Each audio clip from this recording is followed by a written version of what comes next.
You could do them. Yeah.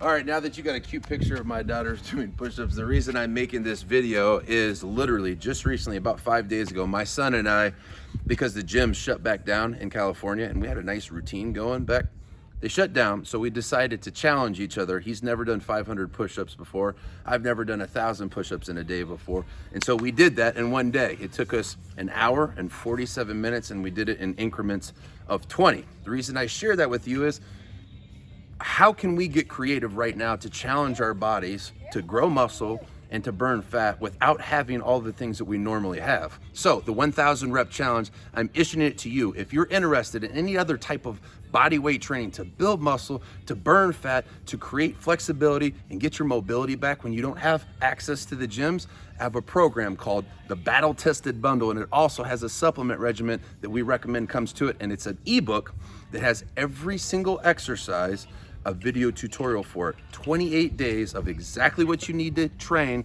in order to get your body back to feeling good again, because that's what this thing is about. So COVID-19 can't stop us now. I'll see you guys soon.